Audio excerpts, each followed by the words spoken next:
Good morning, everyone, and welcome to the first Let's Talk FM. Morning, Nikki. Thank you for joining us today. So glad to have you on board because I think recruitment is a hot topic at the moment. Hi, Nikki. Hi. So we're going to cover very quickly a bit about the future of the recruitment market in FM after COVID-19. We're going to talk about your brilliant role in the IWFM. We are going to have a bit around how people can get themselves ready if they've been affected again by the current things that are happening in the world and COVID-19. I mean, the most important thing is how you're feeling today and how you're holding up in lockdown. Yeah, I'm good. A bit nervous about the market, but as a business owner, it's added pressure. But unfortunately, we slipped through the gap for the help from the government. But I'm healthy, so I'm really grateful. So I'm happy to go with that, to be fair. Yeah, definitely. I mean, tell us a little bit about your working from home sort of rituals and how you're looking after your own well-being, your family. And obviously the business, because for a lot of people, this is really new. Yeah, so Sean and I actually work from home anyway. We both operate from home. So that's not new for us. But I'm making sure that I'm taking time out to get out and walk the dog in nature, make sure that we get out in the fresh air. I've just recently stopped eating meat, so I'm getting to grips with some new recipes and making sure that I'm putting healthy and nutritious stuff in my body. I'm meditating, and we're actually getting time to do the things in the business that we don't usually get to do, which is really good. So we're just trying to like squeeze as much out of it and make it as positive as we can. It is what it is, unfortunately, and we've just got to try and do what we can do to get through it. How are you finding life without meat? I tried the vegan just before Christmas. Yes. And lasted all over the Christmas period, and I've slipped back myself during the lockdown. So how are you finding that new challenge? I'm not actually missing meat, if I've got to be honest, which is really random. If you speak to anybody that knows me, I'm like a proper meat eater. I love meat. But I just wanted to think about what I was putting in my body, all the hormones and stuff like that. So I've not actually missed it. I've not gone fully vegan because I couldn't stop eating cheese and eggs. But I've stopped drinking dairy, so I drink plant-based. So I drink oat milk because I've got lactose intolerance anyway when it comes to milk.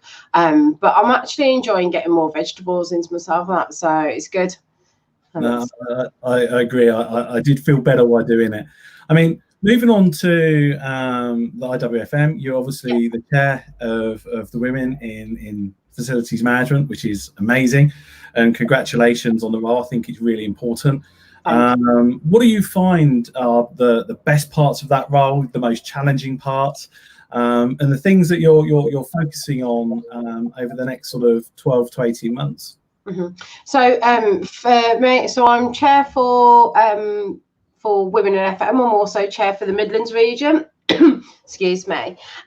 So it's quite time consuming.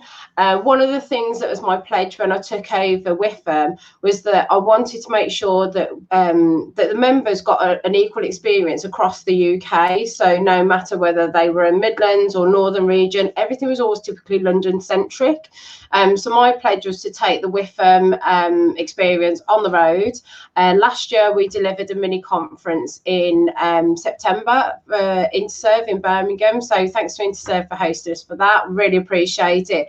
And the feedback that we got was really great. And it was nice to see that the rest of the country was starting to be recognised then.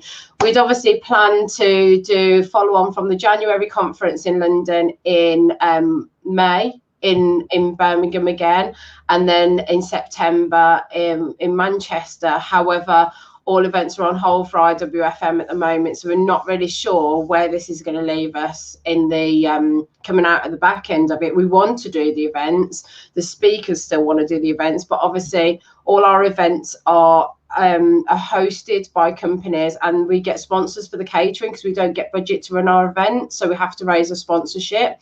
So although Barclays had offered to host us in September. I'm not sure if that's still going to be on the table. It depends on what the world looks like when we come out the other end. Well, so we might have to adapt. Yeah. Yeah, fingers crossed for September. Hey, I mean, let's hope that we're definitely on the journey back to normality, because I think, as you say, running the Midlands region is really important, and for everyone to stay in contact during this time is key.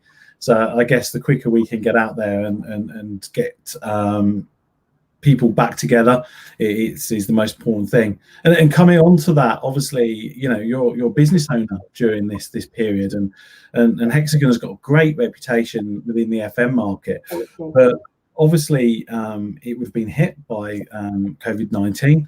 And how's that impacted you in your business, but also how have you built such a good reputation? It's been catastrophic for the business, to be honest. All recruitment is now on hold.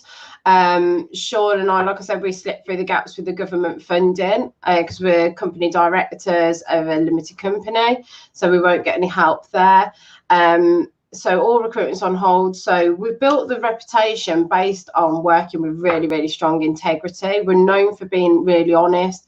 We really take time with our candidates and make sure that they know that they're treasured, that we're respectful for what they want to do, and that we're listening to their goals rather than them being seen as a commodity.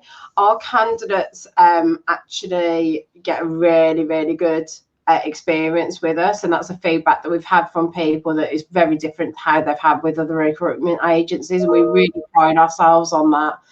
I think part of that is down to the fact that prior to setting up Hexagon, I'd gone to work in FM myself operationally for a couple of years, and I had such a bad experience dealing with the agencies that's what drove me to actually come back into recruitment and set up Hexagon.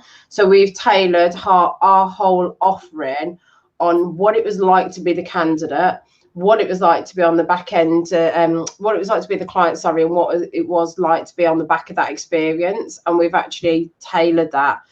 Candidate is king to us. In lots of other recruitment businesses I've worked for before in the past, it's all about the client.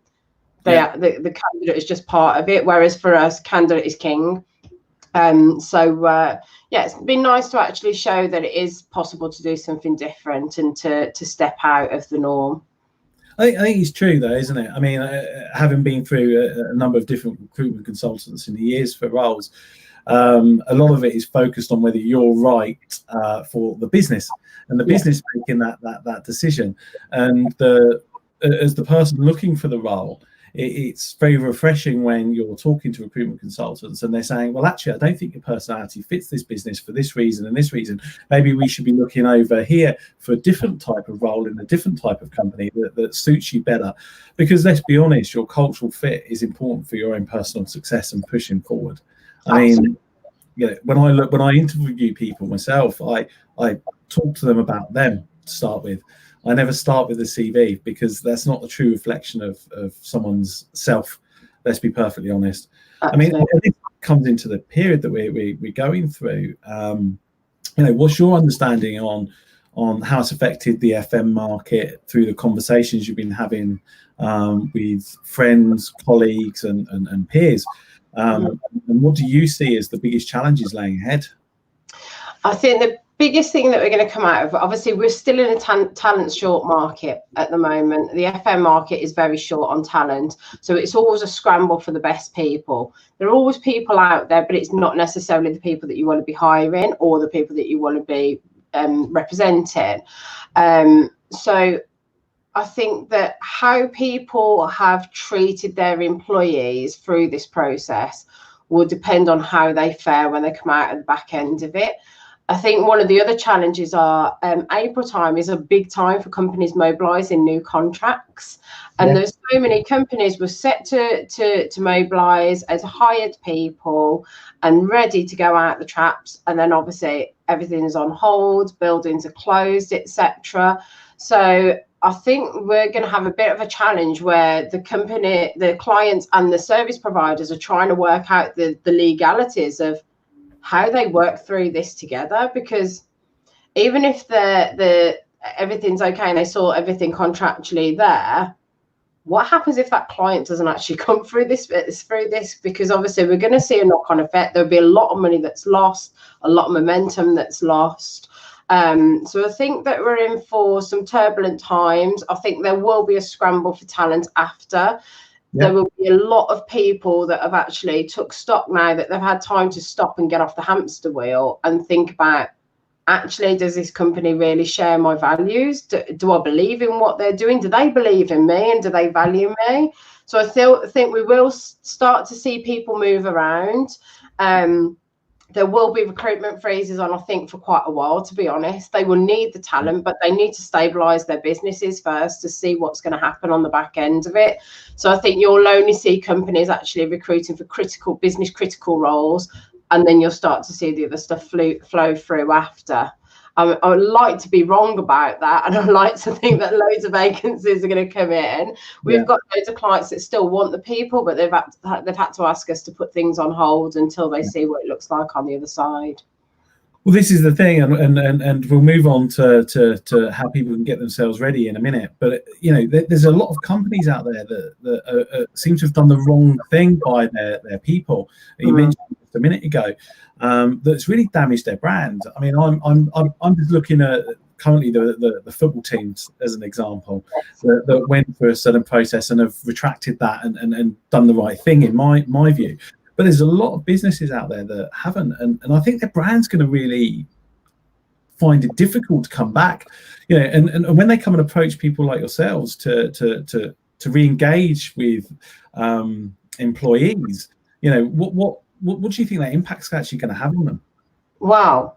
If they come to us, they get an honest answer anyway. So we don't work with every company. We will only work with companies that share our values. And if they don't look after the people, we won't work with them, because you might make a placement and you may make some money out of it. However, you damage your own brand, and that's where the whole integrity piece comes through. So you won't see Hexagon work with every business in the marketplace and just take what vacancies are out there. We're really, really picky about what clients we work with, because I like to know that, and Sean as well, if we place somebody in a job, I want to know that they're going to be looked after, that it's going to meet their requirements. And if I bump into that person, they're quite happy to buy me a drink when they see me because it's been a good experience and they're happy and it's met their requirements. Not one of these where you get a sour taste in your mouth because you've just been a transaction. And that's so if those companies end up coming to Hexagon to work with them, they will be politely declined and told to go and use another agency, unfortunately. And that we're really, really strict. So we're never going to be the richest recruiters, but I'd like to think we would be one of the most respected. I think that's great to hear, because people are key to the success of any company, as we know. And this comes down to sort of the next thing I want to move on to, because unfortunately a lot of people have been impacted and have lost their jobs or been put onto furlough and not knowing what the future holds for them. And just to say, next week we have a legal expert in this field on with us to answer some questions around people being made redundant, etc., because I think that's the next step from you. But the most important thing is the tips of getting these people back into the job market and finding a new role. I mean, what are your top tips? What is it that you would be telling people to do now to get themselves ready? Yeah. So number one, I would say absolutely get your LinkedIn profile in tip-top condition. Make sure you've got a photograph on there. It needs to be a proper photograph that looks professional. Get a headshot on there. We don't want your holiday pics on there. We don't want wedding pics on there or anything like that. Think about how you want to be perceived as a brand. It's your personal brand, that page. You wouldn't go in and so make sure you've got all your content on there. Put some detail around the job that you did, the sector you worked in, perhaps what clients you were operating with, if you were managing a budget or a P&L, how many people you were managing, and actually make sure that information is on there, because in our sector, an ops manager in one company is completely different in another company, and it can mean something completely different that job can have 5 different titles maybe across our sector, depending on who you're working for. Make sure it's clear. Make sure people can see what they want to see. If you were buying something online, you wouldn't go and purchase a product that you couldn't see the full specification and the details of what you were getting, and also the benefit of what they're getting from that product. So you are in effect your product. Yeah. So you need to be making sure that you're selling yourself on there, that you're talking about the things that you can do and what you have achieved, and actually talk about what matters to you. Yeah. You're quite driven. I know for myself, I'm really good in times of crisis and stuff like that. So if there's an emergency, I'm a fixer. Fixer. I'm good at getting a solution, listening to the client, coming to a solution with them, getting it fixed for them, and then I'm the kind of person you have to move on to something else because I get disruptive otherwise. And that, definitely make sure you've got all your stuff on there. Speak to all your old clients, speak to your old bosses, get your testimonials on there, because quite often people can't give a reference anymore and give a character reference. So if it's on your LinkedIn profile, at least the company that are looking to hire you can see that. And make sure that it's all up to date. Make sure there is no spelling mistakes on your profile. So absolutely. So there's lots of things that you can do. If you're brave, do a video, get involved in LinkedIn conversations, etc. So we've had a question come through regarding that there are some opportunities out there on LinkedIn at the moment, and should be people starting that journey of applying for the roles? Absolutely, Rachel. I'm sorry to hear about that. Please, if you see a job, apply for it. Have a look, check to make sure the source is genuine, etc. Before you actually go and apply for it, update that profile, because that is what the recruiting line manager is going to see when you apply. Or even if you're sending a CV, the first thing clients do is they go straight to your LinkedIn profile to see who you are, what you're about. And if you don't take the time to make sure your shop window is looking proper, because that is what your LinkedIn profile is.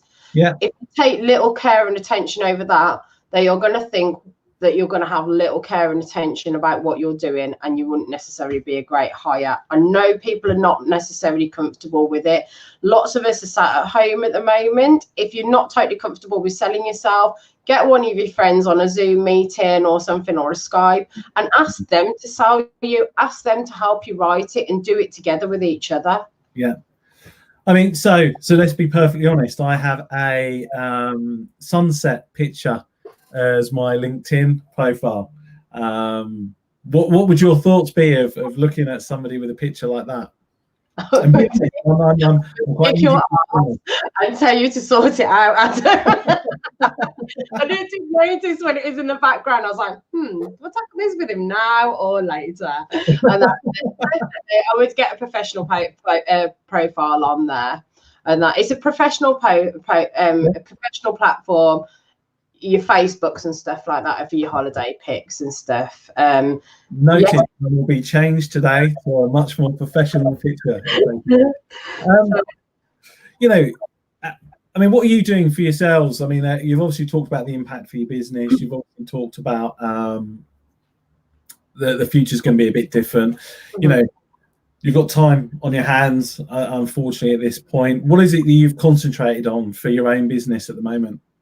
So we've been really busy. We're getting the jobs done that we never get time to do. So we have finally updated our website. That's all been updated. There's new content on there. There's some downloads on there if people want to pop on there. There's candidate preparation packs. There's questions on there for competency-based interviews. So if you've been in a role for a long time and you've not interviewed recently, lots of interview techniques have changed over the years. Have a look on there. There's some what they call competency-based questions, and it's a particular style of questioning. And then that gives you a chance to think about what your examples are going to be, so that you can relate them to your career.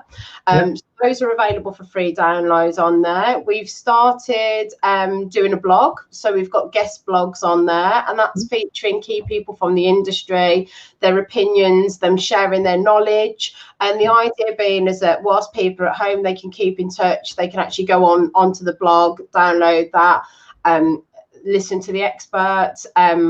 people want to see a particular topic, please drop me a message. I'm happy to get somebody to answer that for you. And likewise, if you fancy doing a blog, please get in touch with us. So we're happy to feature it on there. The idea is that we try and add value to our clients and our candidates. It's a really scary time for everybody, and we want to try and help take people through. We've done a massive database cleanse as well. We're getting in touch with our candidates, find out who's looking, who's not looking, make sure we've got all the right information on there, that it's coded in the right way so that we can get out the traps quickly. And we've been calling our clients, and that not to sell to them, because I think it would be really crass at the moment, but to just offer them support. A lot of people are really frightened at the moment. They're having to keep a brave face for the rest of their staff. And at the same time, they're having to go home to their partners and pretend that everything's okay, and they're not worried stiff about whether their company's going to be there, whether their client is going to be there, or whether their job's going to be there. So we're just there to lend an ear, let them let off steam in confidence, and try and help them through it. Yeah, and I think this goes back to the question that Josh was just sent in. When do we think that it's going to be? When do you think the market's going to return? And when do you see that we're going to be moving forward? What's your thoughts? I know it's kind of guesswork at the moment. Yeah, I've got to be honest, Josh. We have no idea. We don't actually know what this is going to look like. We don't know how long we're going to be on lockdown for, and we don't know what the impact is to the companies on lockdown. Are they going to come out of the other side? Yes, there is government help behind it, but there's a lot more that goes into running a business than people just chucking money at it. So I'm hoping that the FM sector will pick up before the other sectors. It should do naturally, because obviously we're looking after the businesses that we need to do our job so other businesses can do their job and other industry can do their jobs. So I'm hoping we will pick up first. The only thing that we can do is make sure that we're ready to run out the traps as soon as we are. Yeah. I mean, another question that's come in, what do you think the biggest challenge is going to be for the FM community after COVID-19? I think there'll be several, to be honest. There will be the obvious stuff where people haven't been able to get in and service what they need to. There is going to be the wrangles contractually between client and contractor about the work that's not able to have been done. So they've got to settle that down first before anything. There will be people that have not been happy with the way that their employer has treated them, and it will make them think, what am I doing? I'm not enjoying this job. Life is short, and they will look for a move. There will be companies trying to actually see what their cash flow is going to be looking like. They're going to have to wait for these government grants to come in and wait for that to balance out. So I think it's going to be a little bit of a roller coaster. I'm hoping it can be a positive thing for the sector. And I'm hoping as human beings, it'll be a positive thing for us that makes us sit and take notice of what we're doing on a daily basis. I know for myself, on reflection, I spend an awful lot of time running around, doing committee stuff, doing stuff to help people. I'm involved with a charity and stuff like that. And I think about my own work-life balance, and it's all completely out of kilter. And I think I need to be a little bit more restrictive on my own well-being and actually start to limit some of the things that I'm doing and look for more productive ways. The great thing about this is it's pushed everybody online. It's pushed us to use technology that perhaps where people might have been dipping their toes in the water. And I know that if you use the right tech, and this is the time to test it out, and you'll probably use a few before you get to the ones that you like, and that perhaps we can limit some of that travel that we're doing. That's like an extra half an hour that we could spend actually communicating rather than traveling, especially for me, running up and down from Birmingham to London all the time. For all my committee meetings for WFM, I'm always down in London, which means I have to pay train. I've got the time, the expense and stuff like that as well. Yeah, I think, well, I do hope that there is a lasting positive impact around sustainable working. And that is one of the benefits, hopefully, that will come out of this. We will we've slowed down, we've got time to think, we've got time to pause. I mean, I've loved spending extra time with my children. I've loved being able to go out and play with them at the end of every single day while the sun's out in the garden. Yeah. Been able to have been travelling home, isn't it? Yeah, absolutely. And yeah, there is some benefits out there. We've got another couple of questions that have come in. Michelle's asked one. What do you think the key skills are going to be needed post COVID-19 in the FM market? Mm-hmm. Do you see many skills needing to change, or in our sector? Yeah, I think even if they don't need to change, I think we should be the change. I don't think we should need. This is just my personal opinion. I don't think we should need things to happen to make us strive to be the best managers and the best employee that we can be. Yeah. I think communication is going to be a massive one. Budget management and P&L is definitely going to be strong. So while you're sat at home at the moment, folks, if you've got a chance, there's IWFM do a finance for non-financial managers. If you are looking to climb the ladder, that is, clients are always and employers are always looking for people that can manage budget, and then obviously when they go on to manage P&L as well, so they can generate income. That is a skill that will never be turned away. They will always look at that as an advantage. Communication, massively so, and resilience. If you can get time to work on your emotional intelligence while you're away, there is lots of stuff online. There's lots of tutorials on YouTube.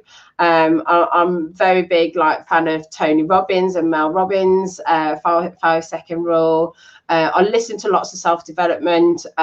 There's loads of downloads. I actually have an audio book. It's a subscription to a multimedia profile. Yeah.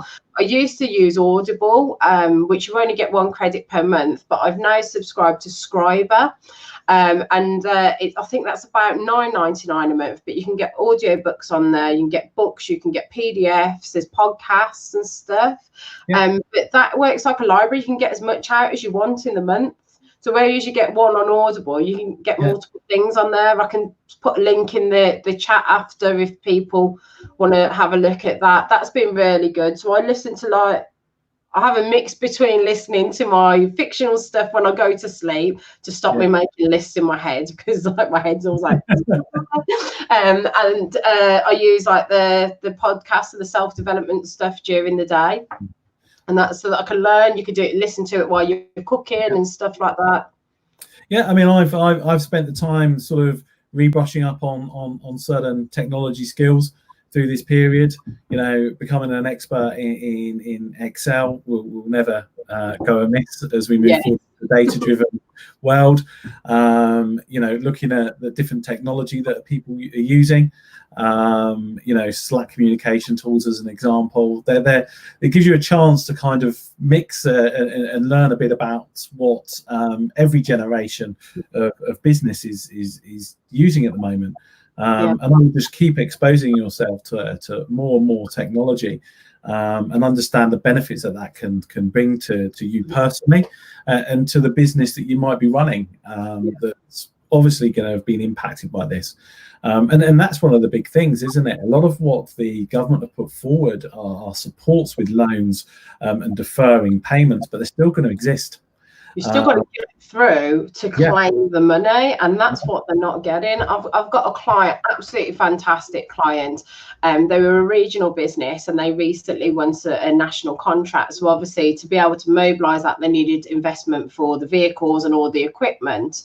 And they've been going great guns. They're a really solid, nice company to work with. But with because they clean a lot of hospital, schools and stuff, so they're still working as well, but obviously they've got no cash flow coming in at the moment because so many of their sites have closed down. So that it's reliant on balance to be able to keep the wheels moving, so to speak. So where there's these business continuity loans and stuff, if you already have existing borrowing in place, which many FM companies will have, where they've had to invest for equipment and assets, those loans aren't available to them. And this is why I think we're going to be seeing casualties for for quite a few months even after this period. And it goes on to have an effect on the job market as well, because it'd be flooded with candidates, so it'd be tough for us as well. And this is why it's great to get some tips from you on how to stand out, because I think there will be a bit of a crowd. What I do hope is a lot of these businesses get through and some new businesses start up through this that take their place and start pushing forward with their employment, because the demand is still going to be there. And this goes on to, I think, Rachel's question, which is there going to be a push for working from home? I think there already has been. I've been speaking to some big companies that weren't ready for this, to work from home. They're a slightly more old-fashioned culture, and they were all based going into the office. They had 2,000 people that could work from home through their system, and then suddenly they had 5,000 people working at home, and they couldn't all log on at the same time. They couldn't use the same meeting room functionality online, and it's really hit their business. So they've got to make changes now, I think, and they are making changes now to increase their flexible working. And what happens when this finishes and everyone can go back to work? Do you really think they're going to be starting funneling people back into offices? I am hoping that it will never be the same again. There are so many smashing people out there that miss out on particular job opportunities, but the clients are not that flexible around home working or flexible hours. What this has shown us in the true light today is that we can operate from home. There are some things that we can't do, but there are lots of things that we can do. Obviously, the productivity is not going to be as good at the moment because there's a blooming pandemic, and people are worried about their families, their friends. They're not in their natural habitat right now. The kids are at home as well. I would love to say, as we start to come out of it, if the kids go back to school, what that productivity looks like in those weeks after. And that, because obviously people won't have the distraction. I'm hoping and I'm praying that companies take these things on board, and where they've naturally said no to home working, that it's actually going to make them start to reflect and think, well, we could do this. I think it'll have a knock-on effect on offices. They'll think, well, how much space do we actually really need? Or do we need to move to a hot desk and we get our teams in once a week or twice a week, and we use tech for the rest of it to keep in touch? I think we're going to see a really different landscape after, I think, because it will make people stop and take stock of what's happened and how they've reacted to it. And it'll make them question. People already question, do we really need this, when they look at the P&L, don't they? So I think this will lead to it more. So I'm really hoping that it will create opportunities for people that would like a mix between home working or perhaps like some flexible working hours.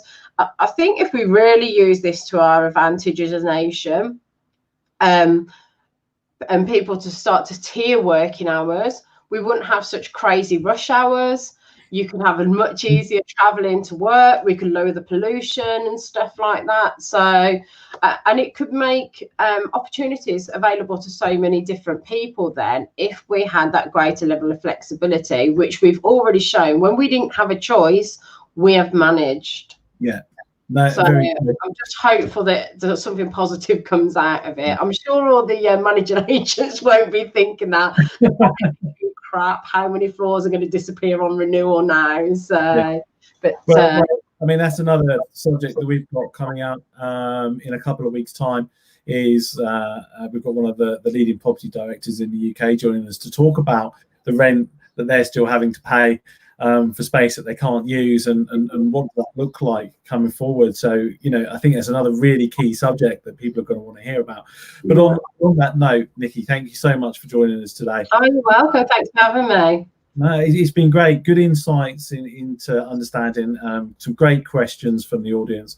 Obviously, next week we do have a legal expert on here. So if you have been affected and your role has been affected by COVID-19, then come on here 11 o'clock next Wednesday and ask your questions.